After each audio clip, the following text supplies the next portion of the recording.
All right, welcome to the deep dive where we, take your curiosities and turn them into some really, really interesting insights, I think. Yeah, So think of this as a way to shortcut all of the noise and really get right to the heart of what matters. exactly. And today we're diving into something you sent us, Yes to SMS, Short Message Service Opportunities by Mobile Lifestreams. Yeah. And this dates back to April 1st, 2000, so quite a while ago. Wow. Yeah, that's going back. Yeah, really taking a step back in time.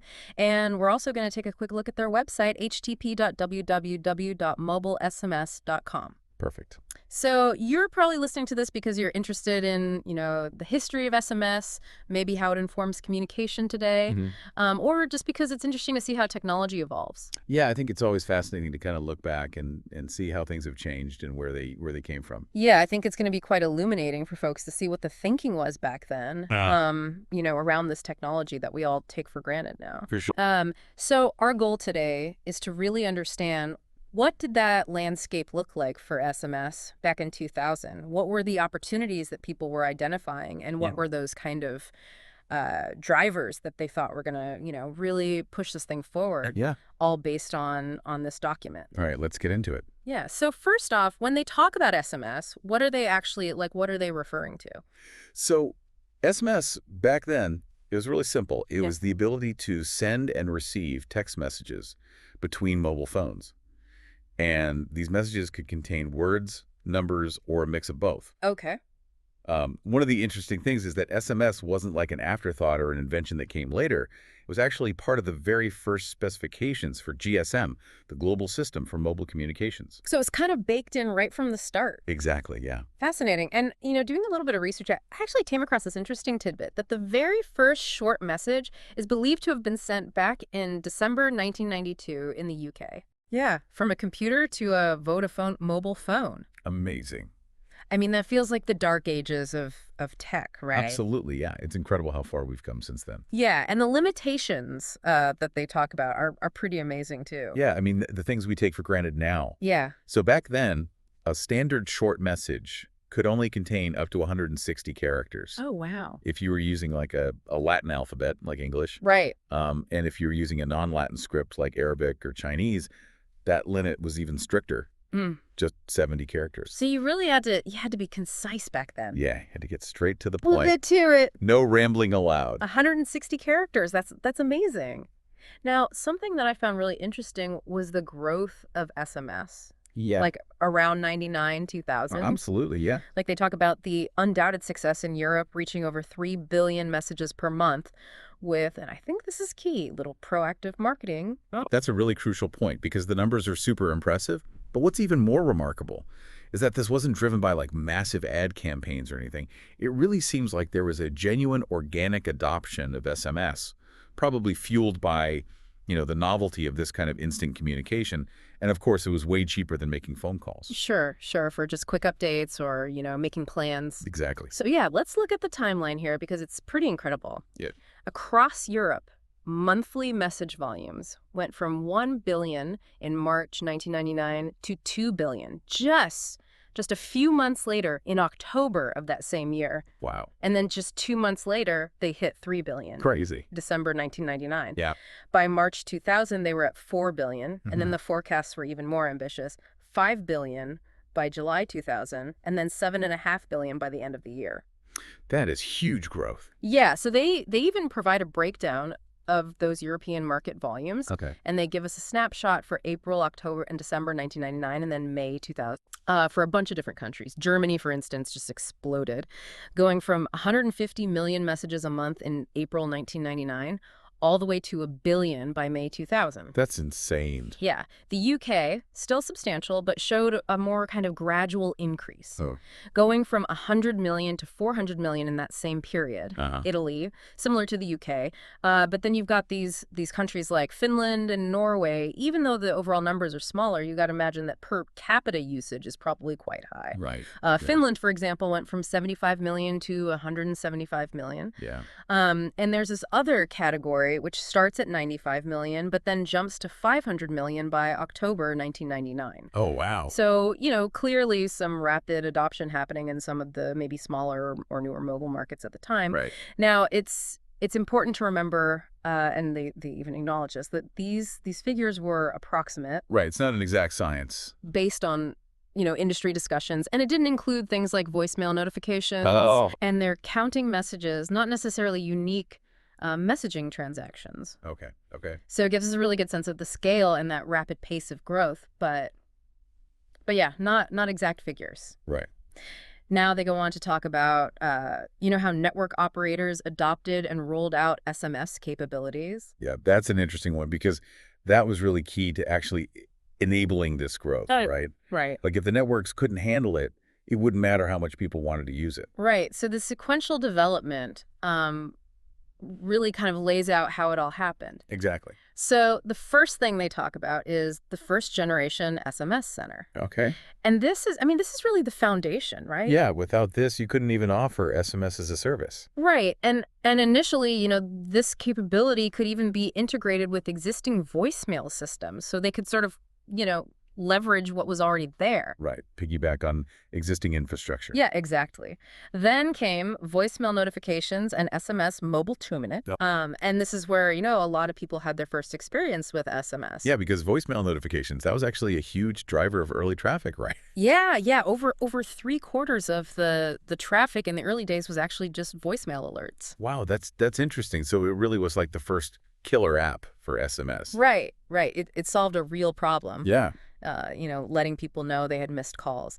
Then the next big step was SMS mobile originate. So this is where people can actually send messages. Oh, right. So before that, it was mostly just receiving messages. Exactly. Yeah. So mobile terminate is receiving, mobile originate is sending. Okay. And it's interesting. They say that typically this led to a 25% increase in overall SMS volume. So once people could actually send messages, things really started to take off. Yeah, they could reply, they could, initiate conversations. Makes sense. Yeah. And then following that, you've got email integration.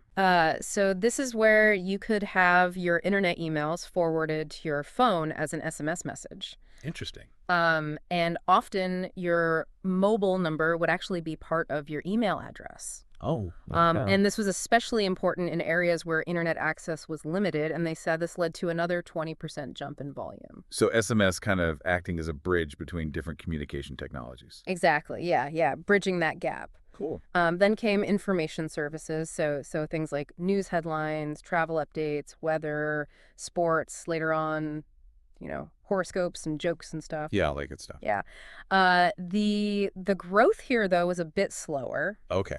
They say around 10%, and probably because it takes time to build those partnerships, source the content. Yeah, right. You need to have the content providers on board to make that work. Exactly. And then they talk about something called the Business Partners Program. Okay. And I found this really interesting. Yeah. So this is where they're working with independent companies to create SMS-based applications. And this had the potential to generate another 20% increase in traffic. So kind of opening it up to third-party developers to build on top of the SMS platform. Exactly, yeah. And they're focusing on specific industries or needs. So very niche applications with potentially high volume. Right. So really kind of building out this whole ecosystem of services. Makes sense. Now, as traffic continued to, grow rapidly, they had to upgrade the infrastructure, right? Yeah. So we get to the second generation SMS center. Okay. So this is all about more capacity, improving reliability.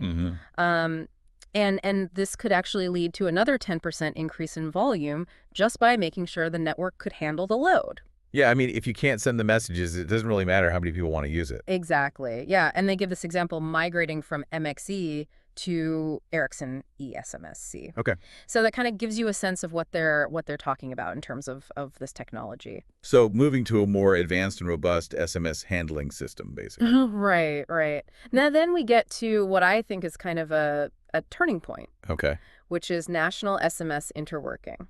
And what's that? So this is where you can send SMS messages between subscribers on different networks. Oh, okay. So before that, you could only text people on the same network as you. Right. Just like, making a voice call. Interesting.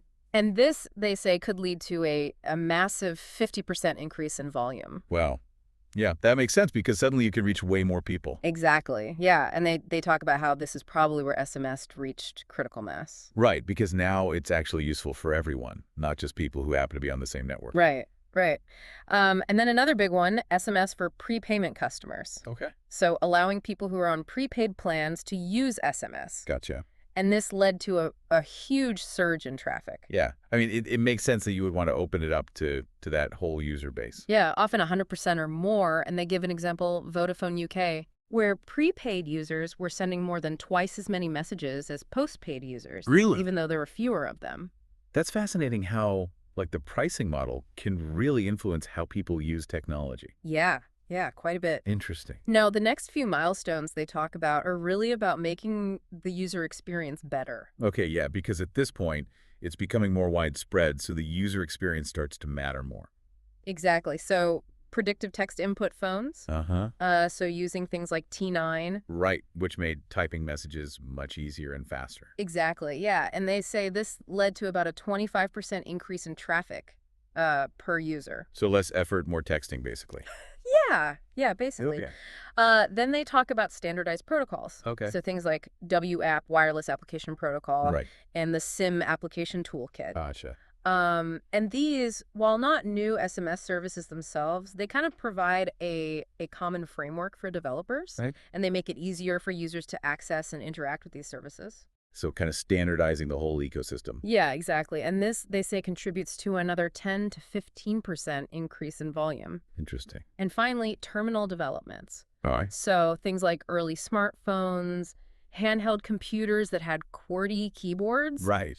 This makes it even easier. Yeah, much easier to type on a full keyboard. Exactly. Yeah, and these devices also contribute to that 10 to 15% range. So it wasn't just one thing. It was really a combination of network improvements, better connectivity between networks, more user-friendly phones, and just this growing variety of applications that really drove this massive growth of SMS. Yeah, it was this whole ecosystem evolving both on the network side and the device side. Fascinating. Yeah, now the report then shifts to talk about what they call consumer applications driving SMS usage. Okay. And no surprise, the vast majority, around 90% of that traffic came from consumers. Yeah, that makes sense, right? Like it's the everyday people who really drove the adoption of this technology. Exactly. And at the top of the list, simple person-to-person messaging. Right. The bread and butter of SMS, the, hey, how are you, running late, meet you there kind of messages. Exactly, yeah. Those quick, informal exchanges, especially for people who are, spread out geographically or on the go. Yeah. Or for younger people who were maybe more comfortable with texting than making phone calls. Right. It's interesting. They point out that it costs the same to send a message to someone across the street as it did across the country. Oh, that's a good point. That's a huge advantage over voice calls for those quick updates. Yeah, big time. Next up, voice and fax mail notifications. Okay. Which, as we touched on earlier, was often the initial draw. Right? Yeah, that was a big one in the early days. Yeah, and it remained a substantial driver of that traffic. Makes sense. Then they talk about unified messaging. Unified messaging, what's that? So this is the idea of having a single inbox to manage all your different types of messages. Oh, okay. So faxes, voicemails, SMS, even emails. So everything in one place. Exactly. Yeah. And SMS was kind of key here. How so? Because it provided those notifications that you had a new message. Gotcha. So it's like a heads up that something new has arrived in your unified inbox. Exactly. And they really saw this as becoming the mainstream way to manage communication. Interesting. And it's kind of funny because while the idea of unified messaging was there, now we actually have like a million different apps for all these different types of messages, right? Yeah, it's interesting how it's kind of gone the opposite direction in a way. Yeah. Yeah.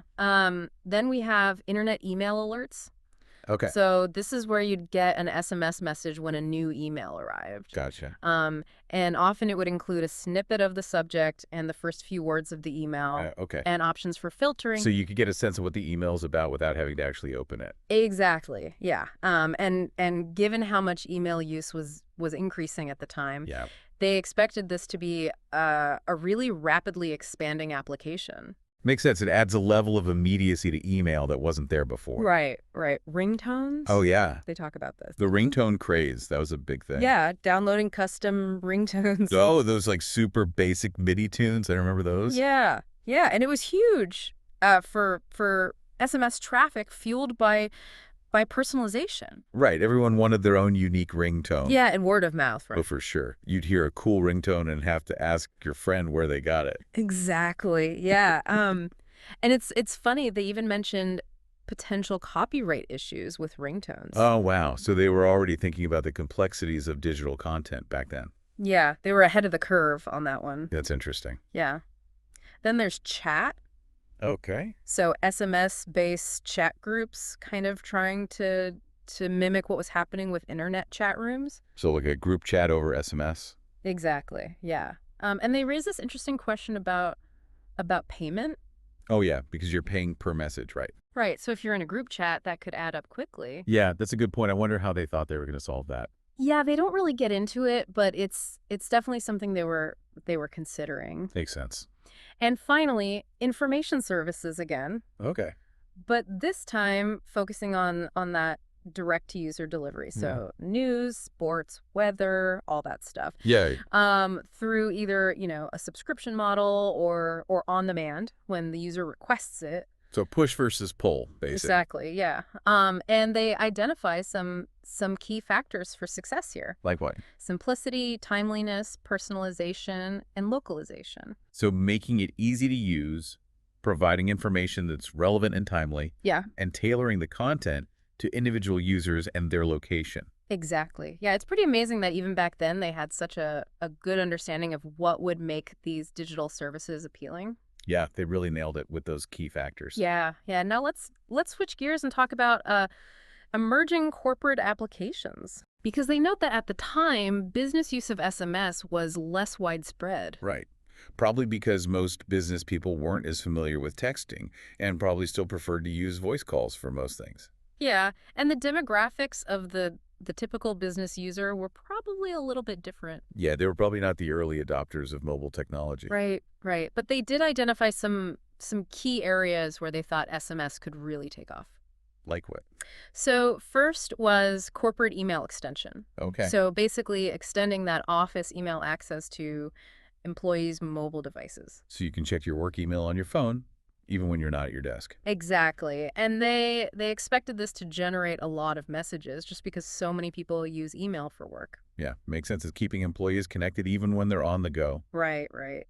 Next up, affinity programs. Affinity programs, what are those? So this is where mobile carriers would partner with other businesses, Oh, like TV companies, sports clubs, retailers, wow. and they would offer these lifestyle packages where SMS would be used for, reminders, information like loyalty points, appointment confirmations, that kind of stuff. So it's kind of like a value-added service for mobile subscribers. Exactly. Yeah. And they saw this as a way to attract new customers, differentiate their services. Yeah, it's a way to stand out from the competition. Yeah. And they even talk about, co-branded phones and direct mail campaigns. So really kind of thinking about how to market this stuff. So early days of cross-industry collaborations using mobile technology. Exactly. Yeah. Pretty forward thinking at the time. Yeah, I'd say so. And within affinity programs, they specifically call out mobile banking. Okay. So using SMS for, financial transactions, providing account information, often integrated with that SIM application toolkit. So you can do your banking from your phone. Right, right. And they saw this as a specific type of affinity program with a lot of potential. That's interesting. I mean, it seems obvious now, but back then it must have been pretty revolutionary. Yeah, yeah. Really early seeds of mobile financial services. Wow. Yeah. Then we have electronic commerce. Okay. So using mobile phones to make payments, transfer funds. So like the precursor to mobile payment systems we have today. Exactly, yeah. And they acknowledge, there are some security concerns, integration challenges. Right. Those are still challenges today, even with more advanced technology. Yeah, but they still predict, future growth in this area. Makes sense. Yeah. Customer service via SMS. Okay. So providing account information, allowing customers to configure services, offer support. All through text messages. Exactly, yeah. And this they see as a way to reduce those expensive voice calls to customer service centers. Right, because those can eat up a lot of time and resources. Exactly. So cost savings was a big, big part of the justification here. Yeah, it's a win-win for both the company and the customer. More efficient and more convenient. Right, right. They also talk about vehicle positioning. Okay. So integrating GPS with SMS. So you can share your location with others? Yeah. Exactly, yeah. And they talk about, automatically generated location updates. So that could lead to a lot of messages. Yeah, that makes sense. Yeah. And then job dispatch. So this is where you can send job details and instructions to mobile field staff. So like delivery drivers, repair technicians, things like that. Exactly, yeah. And this could even be combined with that vehicle positioning data for more efficient, task allocation. Oh, that's clever. So you know where your workers are and can send them the closest jobs. Exactly, yeah. And then they talk about, SMS being used for status updates from those remote workers. So keeping everyone in the loop, even when they're out in the field. Exactly, yeah. And they expected this to be a pretty steady generator of messages. Makes sense. It's a very practical application for businesses with mobile workforces. Yeah, yeah, absolutely. They mention a few other things. Remote point of sale, so using SMS for credit card authorization in mobile environments. Like at a farmer's market or a concert. Exactly, yeah. Over-the-air capabilities, so remote control of mobile phones for things like service activation, personalization, software updates. So being able to manage your phone remotely? Yeah, yeah, and then remote monitoring. Okay. So using SMS to receive alerts and data from remote machines. So like getting a text message if a sensor detects a problem with a piece of equipment. Exactly, yeah. So it's really quite a diverse range of potential uses that they were already envisioning. It's amazing how versatile they saw SMS being, even back then. Yeah, yeah, for sure. Now, they conclude the report by looking at essential SMS phone features. Right. So what they considered important for a good user experience. Gotcha. And at the top of the list is predictive text input, like T9. Yeah, that was a game changer for typing on those old phones. For sure, yeah. They also emphasize screen size, Okay. needing at least 3 lines to make it readable. Right, because those old screens were tiny. Yeah, yeah. Keys not too small or too close together. That's a good one. I remember those phones where the buttons were so small and close together that it was hard to press the right one. Yeah, yeah, definitely a usability consideration there. For sure. Auto read feature, so displaying incoming messages immediately. So you don't have to manually open them. Right, right. Confirmation of message delivery. Okay. So you know that your message was sent successfully. Right. Important for peace of mind. Yeah. Dedicated ABC button for switching between numbers and letters. Yeah, that was a common feature back then. Yeah. Being able to save messages both in the phone's memory and the SIM card, Okay. with options for organizing them into folders. So basic message management features. Exactly, yeah. And of course, a vibrating alert. Right, so you can get notified discreetly. Yeah, Yeah. yeah. It's interesting to look back and see how far we've come in terms of these features. Yeah, those were cutting edge back then, but now we take them for granted. Yeah, absolutely. They also note that by the beginning of 1999, about 75% of GSM phones worldwide could already send SMS, and pretty much all of them could receive it. Wow. Yeah, and that just a few years before, that wasn't even a standard feature. That's incredible how quickly it became ubiquitous. Yeah, yeah, really amazing. So I think it's safe to say that this document really highlights that rapid early adoption of SMS. Absolutely, and Yeah. it was driven by both that consumer enthusiasm and the strategic development of the technology on the network side. Yeah, yeah. And it's clear that even back then they saw this potential for SMS to evolve into something much more than just short personal messages. Yeah, those corporate applications, while still in their early stages, really show a glimpse of how mobile communication would eventually become integrated into all aspects of business. Absolutely. And for me, the big takeaway is that, the seemingly simple technology laid the groundwork for so much of what we do on our smartphones today. Right, it's like the foundation of the mobile world we live in now. Yeah, and those applications they were talking about back then, email alerts, mobile commerce, it's all part of our daily lives now. Yeah, just in a much more sophisticated form. Exactly, yeah. So here's a thought for you to ponder. Okay. If SMS was so simple, what were those core human needs that it addressed that led to this explosive growth? Yeah, what made it so appealing to so many people? Exactly. And are those same needs, that desire for quick, convenient, reliable communication, are those the things that are still driving the evolution of communication technology today? That's a great question. It really makes you think about the fundamental human desire to connect with others. Yeah, and how those basic needs have really shaped the technology we use. Absolutely. So thanks for joining us on this deep dive. Yeah, this was a fascinating look back at the early days of SMS. For sure, for sure.